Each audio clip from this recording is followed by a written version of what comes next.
Welcome to Board Gamers Anonymous, episode 139, BGG Top 100, 100 to 51. We'd like to thank our Patreon backer, Chester, for helping us bring you an ad-free episode.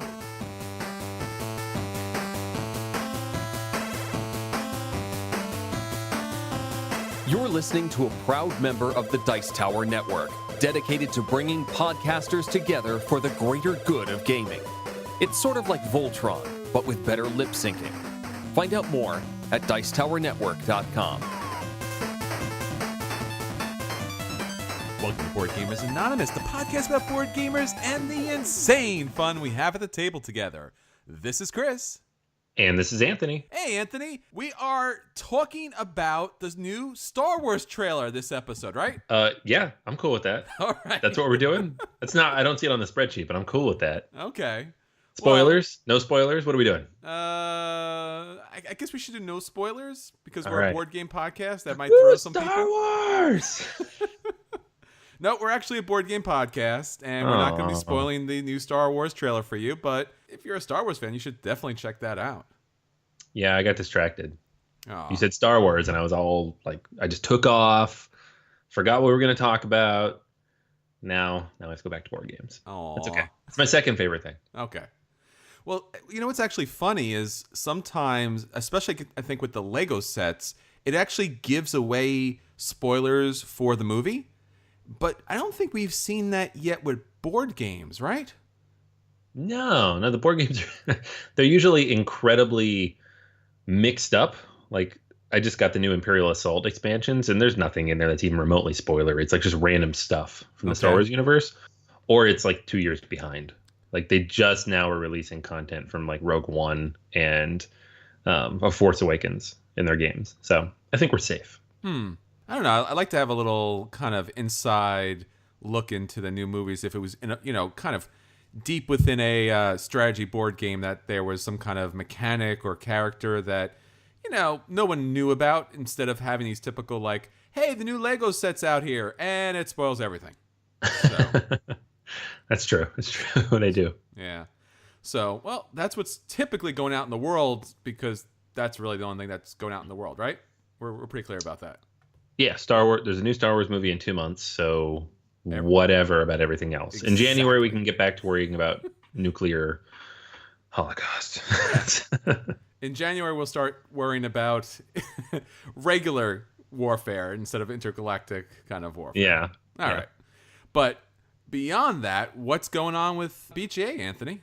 Well, guys, PAX is in just a month or so. PAX Unplugged, that is, because it's all board games. We're going to be there. Both of us are going to be there, right? Wow. I get to see Anthony from BGA. I can't wait to meet him. Yeah, I'm so excited. This is our, well, it's not really my local con anymore. I think Columbus is closer for me, but it's in the same state. So I'm in Pittsburgh. It's in Philly. Chris is in New York. It's in Philly. So we're all semi-close. Jason's going to come down from Connecticut, from the Every Night is Game Night side. A whole bunch of people we know from the area are going to be there too. So this is like the con where we know people already. It's our Cheers con. It's our Cheers con, yeah. Hopefully everybody knows our name. So we're super excited about that. If you're going to be there, if you're going to PAX Unplugged, let us know. Hit us up on the Facebook group. Hit us up on Twitter. If you happen to back us on Patreon, you can hit us up on Slack, where we're going to be hopefully planning some gaming with anybody who might be going. But we will be there. We don't have a huge amount of plans, so we're hoping to connect with people and play some games. Yep, plans are still up in the air, so if you're going to be there, and we definitely recommend going because board gaming is growing, as you can see from this new convention, and it would be amazing if PAX had a tremendous turnout because, when they started with their typical PAX conventions, it's, I guess, East, West, South, Australia. So maybe Unplugged will follow with that same kind of trajectory if they get a big turnout for Philly. Maybe it'll pop up in a lot more places because, honestly, Ohio and Indiana and not the easiest places to get around to. Yeah, everything's in the middle of the country, which makes sense, but for people on the coasts, it's a little rough. It's a trip. Seriously. Yeah, and so the other thing real quick is Every Night is Game Night. So last week we had a special episode that Jason hopped in. If you are on the fence about backing the Seventh Continent, which is on Kickstarter right now, they did like a 45-minute review of that. Whoa. So it actually helped me a lot because I was also on the fence, and now I know what I'm doing. So if you're not sure yet, definitely check that out. So do we have to listen to the episode to find out what you did? Well, I'm not backing it. There's that. Okay. It's pretty pricey. It's an adventure game. It sounds like you need to invest a ton of time into it to really get as much out of it as you can. Sure. And I just don't have that much time to invest. So this is very like a personal decision for me based on my circumstances with 2 kids and a board game podcast, 2 board game podcasts. If you have all that time, it does sound pretty cool. And I do want to play it at some point.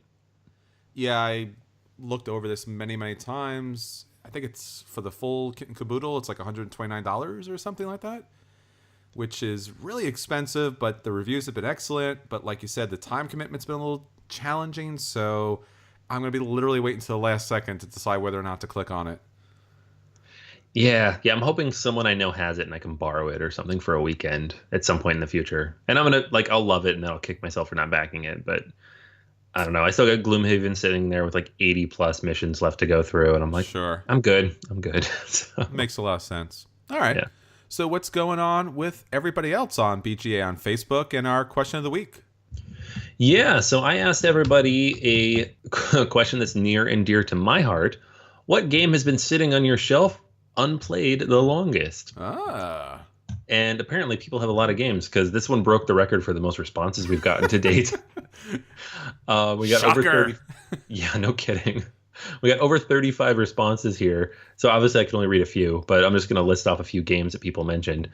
We have Hive. We have the DC Deck Builder. We have Doctor Who Card Game. We have Outpost. We have Takanoko, Small World, Quelf, Taurus. Our buddy David mentioned Taurus. Order of the Stick. Sid Meier's Civilization, which I totally get. Twilight Struggle. I also get that one. Upfront, Hero Quest, RAR, Nevermore. Let's see what else we got here. We've got Dragonlance. Someone picked up on eBay. Twilight Imperium. That one makes a lot of sense. Steam, Dead of Winter, Empire, and there are more. Wow. Everybody had a different answer. Mm-hmm. Common theme, a lot of these games are decently long. Some of them are old, and those tend to be the ones I have the hardest time getting out. The really long ones or the really old ones. I think for me, the oldest one I have on my shelf that I haven't played yet is Dreadfleet. So this was a Games Workshop game that I picked up super cheap at Myriad back in the day. And I mostly got it to paint it, but I also haven't played it. So I've had this for about 5 years now. But nothing quite as long as some of these. Yeah, for me, that would still continue to be Star Trek Fleet Captains, which I think we talked about a year ago or so when we had Dave and our friend Chris on the podcast talking about our biggest regrets. And I still haven't gotten this game to the table, even though I own both expansions. It's just so oddly complicated and yet at the same time too light for some people and absolutely positively super thematic. So you need a Star Trek fan that's okay with fiddly, but willing to kind of go along for what might be an odd amount of playing time. Yeah. I've seen that thing. You pulled it out a couple of times when we visited, and it was like, oh, nice. Can we play? No, we're not playing this right now. One day. Someday we'll make it happen. I certainly hope so, because it still looks like a pretty good game despite the kind of little problematic hero clicks when it came out. But we'll see. But as always, if you would like to get in on the conversation, obviously our Facebook channel, Twitter, BoardGamersAnonymous.com. We have a whole bunch of places to reach out to us, not just on email, but also on iTunes and Stitcher. Remember, it's a lot easier to drop a review, so please do. And if you're so inclined to talk to us pretty much every day, our Slack channel is up and going. So donating just $1 gets you in on that conversation. But with all that said, Anthony, let's get on to our acquisition disorders for this week. So what are you looking to hit the table? All right. So the first game I wanted to talk about is Detective City of Angels. This is a new game from Van Ryder Games. Just went up on Kickstarter last week, and Jason actually did an interview with the designer and with the publisher on the Every Night is Game Night channel last week. And I was not on that. So when I listened to it, I was like, oh, this sounds real cool. I've always been a big fan of these hard-boiled pulp detective novels. about like 1940s detectives. LA Noire was a great game. I had a lot of fun with that video game. And so this is kind of a board game set in that aesthetic. It is 1940s LA. You are LAPD homicide detectives, and you're trying to solve these different cases. And so the game comes in a couple different ways you can play it. There is the standard mode in which you have multiple detectives facing off against the Chisel. So it's a one versus many. And this is a person trying to either stall, misdirect, change, mess with the detectives and basically stop them from actually solving the crime. The game also has a cooperative mode where it can automate the Chisel and everybody can play against it together. And then there's a solo mode where there's a book, I believe, that will even further automate that. So it has kind of all that stuff that I'm looking for in terms of, plays 1 to 5. It's cooperative, but it has a competitive option. Has artwork by Vincent Dutoit. So some of that fantastic artwork that we've seen in so many games recently. It's not kind of a game like this, I wouldn't expect the world in terms of art, and yet they went out and got it anyways. So that's pretty cool. And there's just a decent amount of content here. It's something like 300 cards, 11 different cases, 100 different pages of content in these books that it comes with. It comes with miniatures, which it certainly doesn't need, but they're cool. The only thing that I'm iffy on is the price. You're looking at, I think, $64 to start. And if you compare that to a game like Sherlock Holmes Consulting Detective, which is kind of in the same ballpark, but with a lot less components, obviously, it's quite a bit more expensive than that. But it is very pretty. It has a lot of good stuff. I really, really like the idea of it, and I'm super on the fence. I might go in on this. If it wasn't for the price, I'd already be in, but it's definitely the kind of game that I personally love. So definitely keeping my eye on this one as the Kickstarter progresses. Oh, sounds great. Is there anything particularly interesting about their stretch goals that might kind of push you over the edge? Yeah, I mean, I haven't really seen anything that's like jumped out at me. There is an expansion you can buy, but it comes with, obviously you have to pay extra for that. It's a second reward tier, and that comes with 200 more cards with 3 new cases. So a whole bunch more stuff. And I think most of it's supposed to be harder. So it's like hard mode stuff. I don't know. It just feels like the replayability on everything out of the box is pretty solid. Okay. So stretch goals they've unlocked thus far. They have a design your own case kit, tutorial scripts, tuck boxes for the cases, some flavor cards. So nothing super amazing, but the next one they have that's not unlocked yet is additional detective books. So actual more cases. So if they end up throwing in a bunch of Kickstarter exclusive cases and cards and stuff, then I might have to jump on it because then I won't want to wait. I hear you. All right. Well, a new expansion that's coming out for one of my favorite games, Small World, is Small World Sky Islands.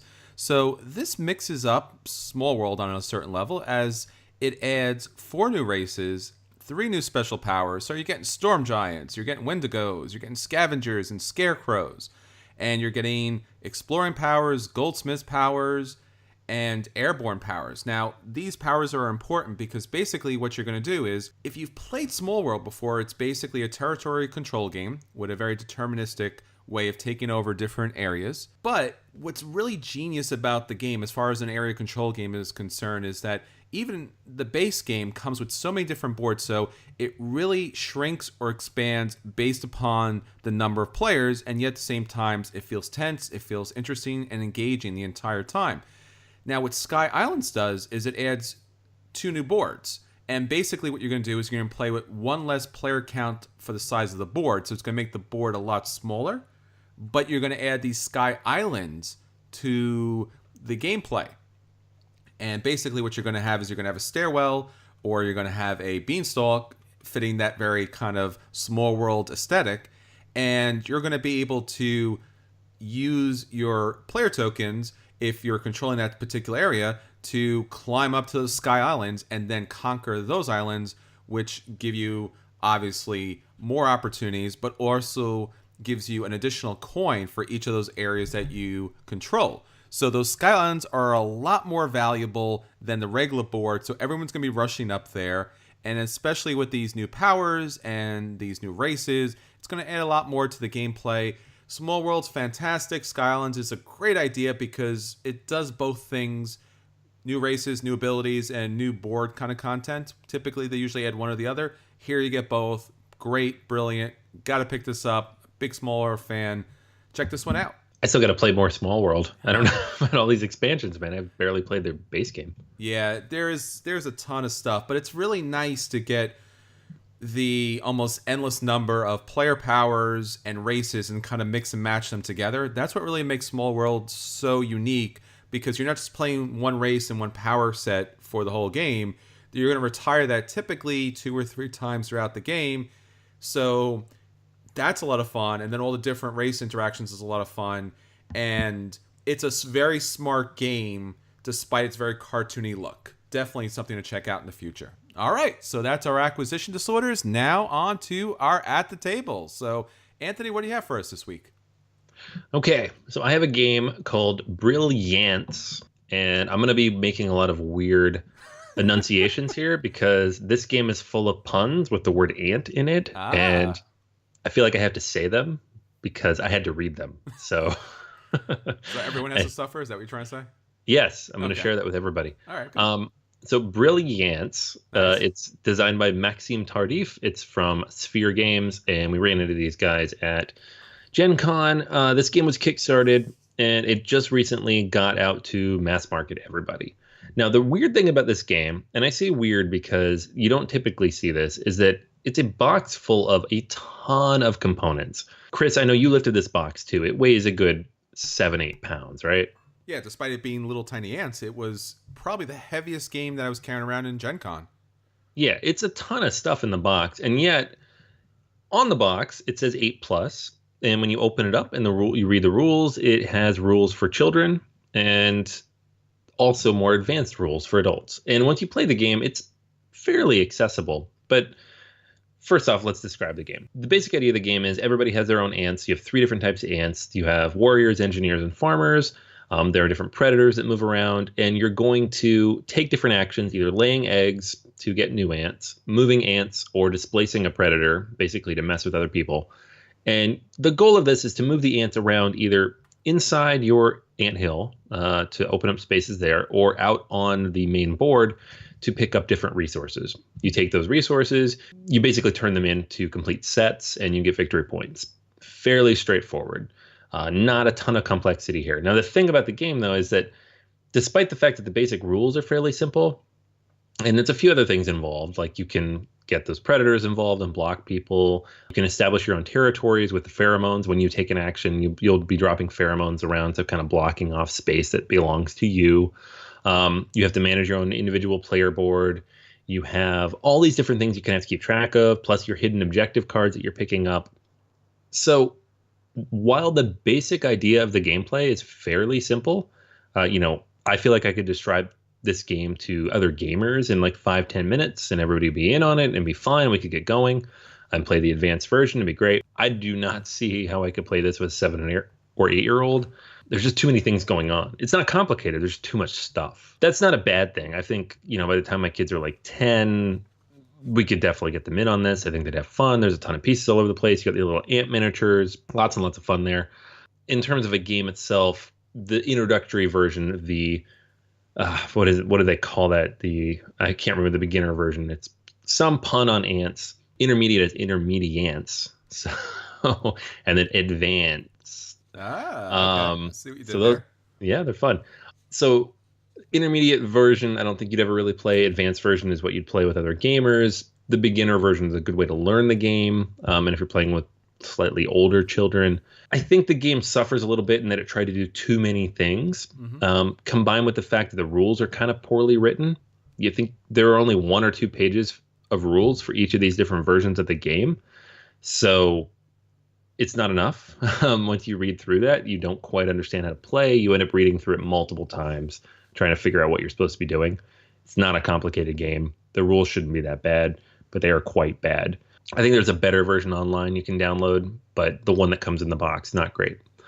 Now, the actual gameplay, the part that people care about, once you get past all the fluff and the box and the different rules and the different types of rules and playing with kids and all that stuff, it's pretty fun. I mean, it's fairly straightforward, but you are building out your own territory. You are moving into other people's. You're managing how many ants you have. You're using those predators strategically to go out and take actions on the board that are going to hurt other people or help you. there's lots of cool stuff here, and it's a very tactile game because you have dozens of little ant figures that are running around the board, and each of the different types is unique. The warriors, engineers, and farmers are each unique sculpts. There are miniatures for each of the predators too. So while it is a little fiddly because you have tokens for all 6 different players and then all the different resources on the board, once you have it set up and you're running through it, it flows very smoothly. So despite all the stuff I said at the beginning that was like, what is this? I actually liked it quite a bit. Can't really give it a buy because it's decently expensive and I'm not really sure who the audience here is. And it's a little hard to learn. So it's kind of bulky for the weight of the game. But if you sit down to play it, if somebody has it, or if there's in a library at a con, or you have a chance to just demo it, it's a pretty good game. I feel like with some additional development time, with some streamlining, they could strip some pieces out of this and make a really solid, accessible, not quite gateway, but a maybe medium weight game that a lot of people would really enjoy. So I give this one a play. I feel like it could be much better, and I wish it was, but it was still fun to play. So I'm glad I had a chance to get this one to the table. Well, it's good. A solid strategy game, but ran into maybe one of those kind of like a 504 type of problem where they're just trying to do something for everybody and maybe just kind of missed the mark there because, as you said, this was a wonderfully produced game that seemed to be a solid strategy game, but the artwork seemed a little kiddie, so they were trying to do everything and maybe you should have just stuck with one particular lane. Yeah. I feel like maybe at some point in their head this was for kids and they're like, oh, it's too complicated, so let's make some rules for grown-ups. Sure. This is not really accessible enough for kids. There's too much stuff here. Yeah. If they'd made this a middleweight kind of center lane game, kind of on par with, all those games in the middle that have maybe 3 or 4 sets of rules, something like Small World that you can play with your family, but it has a little bit more depth if you want it to, I think it would be solid. It's just a little too much jammed in here. Okay. Well, talking about something with maybe a little too much jammed in there is Fog of Love. Now, this is a new game from Hush Hush Projects. It was a recent Kickstarter game, and this is an extremely ambitious game. Basically, what you are doing is you are participating in a 2-player game in which you are a couple going through a particular situation, and in the game box, there's a number of different situations to play out, from very starter situations that are more of a co-op type of situation to more of a possibly co-op / competitive situation. And basically what you're doing is you are managing and dealing with a mature relationship. And throughout this mature relationship, a number of different questions and situations are going to arise. And you and your partner are going to try to negotiate these different situations together to allow each of you to meet your goals. Now, at the startup of this game, you are going to put together a certain personality type. So you're going to get a number of these different personality type cards. I think you start with 5 and you're going to pick 3. And these 3 cards are basically your end game scoring cards. So it's going to show on those cards basically what you need to accomplish on the game board. And basically the game board mostly is these different tracks that are going to allow you to manage your different points. So as different situations arise, it's going to say, what would you do in this situation? And based upon what you need to do for your final goal, you are going to pick a option in order to place a token towards one area versus another area. That will allow you to eventually get to your final goal, and by reaching those final goals, you'll be able to score points and meet your final, conclusion in this game. At the same time, your partner is going for a final goal themselves. Now, you can have goals that are specifically individual goals. You could have goals that need to be a cooperative goal. So you might need everything towards one end of the track in comparison to having everything just on your side. So you don't care about what your partner's doing as far as what they're looking to achieve. Now, I don't want to spoil really anything about this game because I think one of the joys of this game is actually exploring all the different personality traits, which are the goals in this game. There's also occupations in this game as well. So you'd be able to pick a particular occupation. It's going to get you at least kind of towards your final personality trait goals. And as the game goes on, what's really interesting is you're kind of almost doing like a role player game type of situation where you're building up a particular character and then you are together facing with their character that they built, facing these different situations in order to accomplish your final goals. And as the game goes on, those goals can change. So you might go for a victory condition that is all about finding long-lasting love together, but you might be a heartbreaker and just go for a particular goal because that seems the way that the board is going. There are a number of different chapters in this game that are going to kind of play out as a story mode. There are different scenes that are going to add flavor to the game, and then obviously the final finale. Now, as I said, this game kind of starts off with a co-op game that you're trying to accomplish together, and that's a really nice game. Starter scenario, which a lot of people I know have played, has kind of turned them off to the game because it really hasn't offered them enough. But the later scenarios really do offer some really high quality gameplay. Not to mention, the components in this game are outstanding. The box is just like a heavy, solid cardboard box with a really nice insert that was built for future expansions. And when you get the base game itself, it kind of says in the base game in certain cards that there are these upcoming expansions a little more interesting. Like there's a paranormal romance that you can actually play in the future. It's a light game. You can play this with gateway gamers. It's a long game. It does take some time to play this game. I would say an hour and a half to maybe about 2 hours. The gameplay here is about 60 minutes to 120, but the game does take a lot longer than that.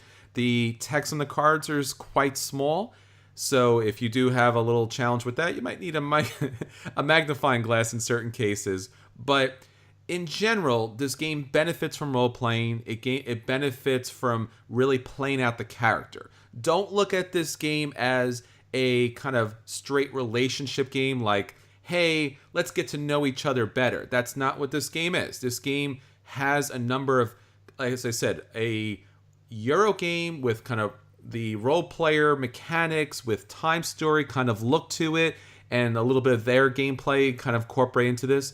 It's a very unique, interesting game and take on character generation, certain set collection as far as the game's concerned, and then meeting certain goals as the game wraps up.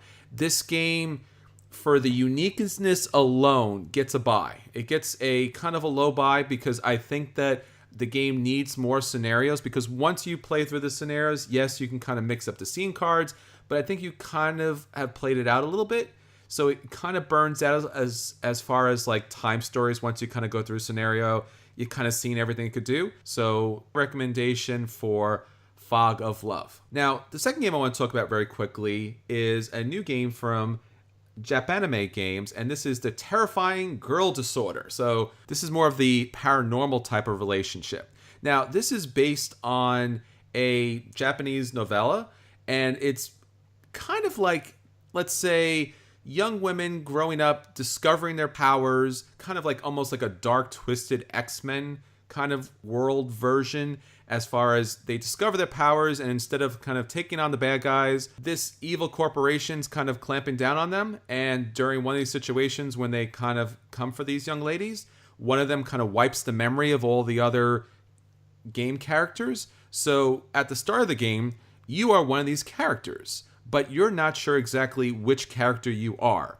So you take on a set collection mechanic in order to collect kind of memories in order to decide or figure out which character you are. So at the start of the game, you're given a shard card. Now, these shard cards are these shards of memories that you're going to be able to use in order to utilize circle mechanic, where you're going to line the cards up in a circle. You're going to place your shard card on one of the cards, and based upon where the token is facing, it's either clockwise or counterclockwise, and based upon where everyone's placed their shard cards, you are going to collect a number of these cards in your hand. Now, as the 5 rounds go on, you're going to be collecting more cards, but eventually you're going to be wanting to play sets of cards. Once you play a set of cards of one particular young lady, you place those down and you activate its ability. Now, those activated abilities are going to do a number of things to help you move your cards around, take cards from other players, take your cards in your hand and place them in other different kind of tableau situations. Now, these recollection areas are going to allow you to score points at the end of the game. So as you collect those cards, as you build up your little tableau area, once those rounds are over, whoever has collected the most of a particular character is going to be that character, and then finally be able to utilize that particular character's victory point condition.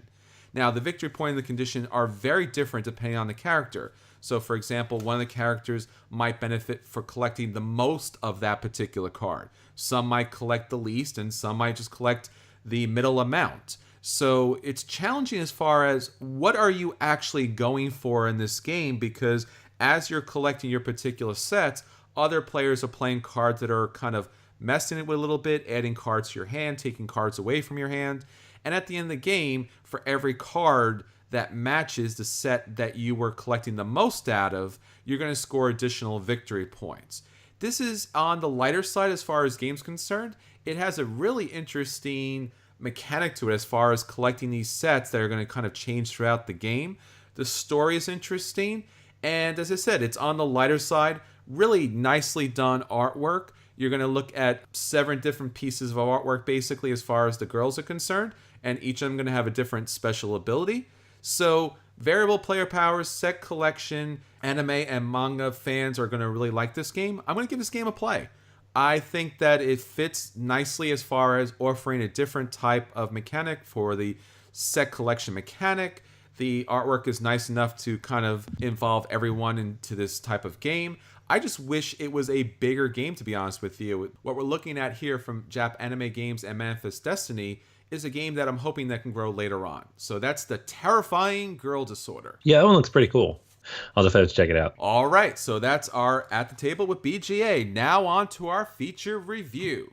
So for this feature review, we are going to talk about the top 100 BGG games. So as probably many of you know, Board Game Geek puts together their top 100 games. It's pretty much the most searched upon theme as far as when you're looking for a game, this is the kind of the creme de la creme, the best game in board gaming. And basically because it's, 1 through 100, because we don't like number 101. Screw that guy. So nonetheless, we're going to go through 100 to number 51, let you know, as far as we're concerned, what our ratings are for those games. So basically you are getting, 50 to 100 reviews. As long as we've actually played the game, we're going to let you know if the game is a buy and you should run out and buy that game.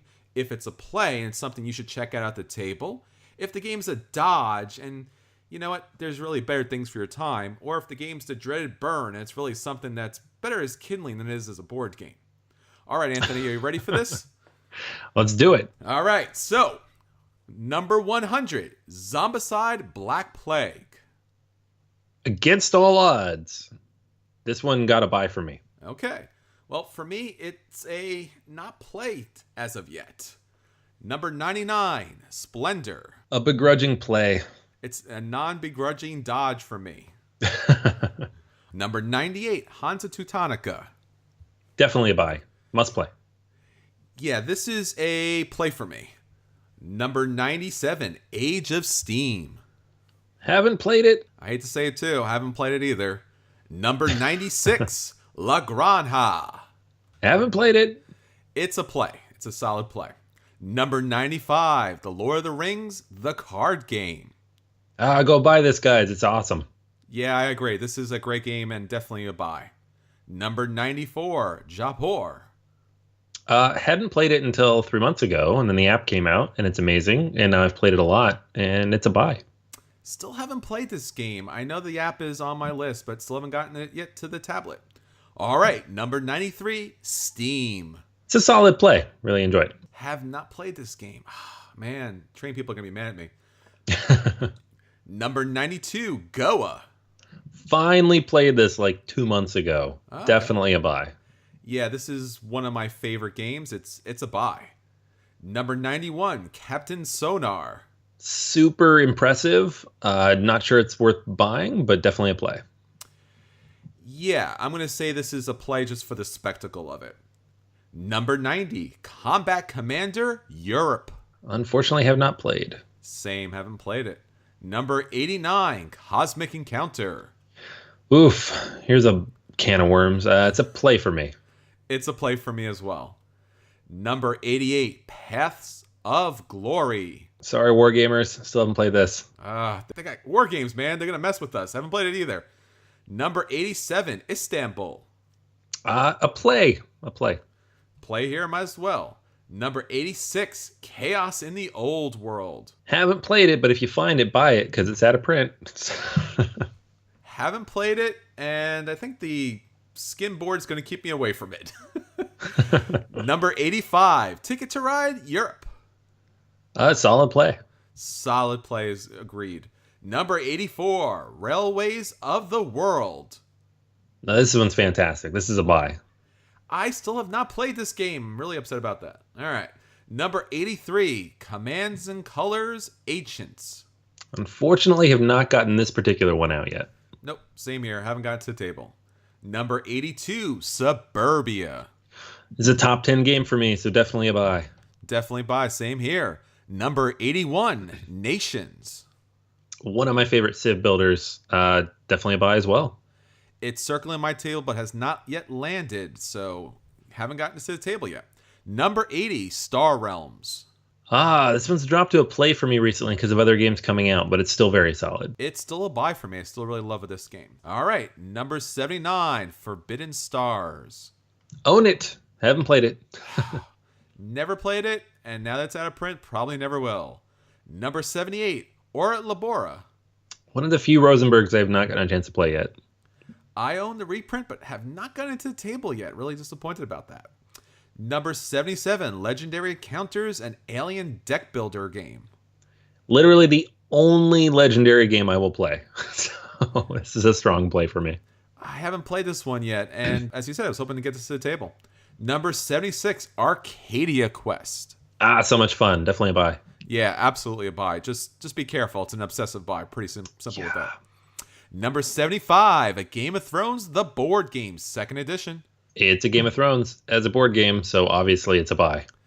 It's a buy if you're a Game of Thrones fan, but I'm going to say a play otherwise. Number 74, Alchemists. I love this one so much. This is a buy for me. It's a play for me. It's a little too much on the end. Number 73, The Resistance, Avalon. Oof, don't like these games much. It's a dodge for me. It's one of the very few social deduction games that I think deserves a solid play. Number 72, Stone Age. Because of Z-Man's incompetence, I have yet to play this one. Thanks to our friend Dave, I actually did get to play this one, and it's a buy. Number 71, War of the Ring, 1st edition. Well, I haven't played the 1st edition, but, well, spoilers for later, but yeah, this is a buy. Haven't played the 1st edition, but if you got a copy, I will take it. Yeah. Number 70, The Gallerist. Ooh, this may still be my favorite Lacerda. This is a buy. Wow. I have still not gotten this to the table despite my pleading to friends to bring it out. Number 69, Kemet. It's a light play for me. It's a solid buy for me. Number 68, Castles of Mad King Ludwig. Play. It's a high play for me. Number 67, Descent. Journeys in the Dark, 2nd edition. This was a buy until I played Gloomhaven, so take that as you will. It's now a strong play, though. Haven't gotten to the table. Number 66, Crokinole. If you can afford it, buy. It's a lot of fun, but it's expensive. Yeah, this is a solid play, and I think as Anthony said, if you can afford it, it's a buy. Number 65, Santorini. I'll buy this game. This is a fantastic game. This is a solid play for me. Number 64, Pandemic. Solid play, newer versions, and especially Iberia would be more of a buy. It's a dodge for me. There's just better games now that benefit off the Pandemic engine. Number 63, Trois. Just actually got a chance to play this. Quite enjoyed it. I give it a solid play. I'm going to dodge because I want to keep my own dice, man. Get your hands off my dice. I love it. Number 62, Tigris and Euphrates. Somehow I've missed this one. I have not played it yet. It's an amazing abstract, but it's still a dodge for me. Number 61, Trajan. On a technical level, this is extremely impressive, but at an actual gameplay level, it's a little too much. I give it a play, but not quite a buy for me from Felt. It's a solid play for me. Number 60, Russian Railroads. One of my favorites. Love this game. So many points. It's a buy for me. It's a play for me. With expansions, it's definitely a buy. Number 59, Dominion. Base game, probably dodge. Once you start adding stuff in, gets up to a play for me. It's a solid play for me, and as you said, expansions make it a buy.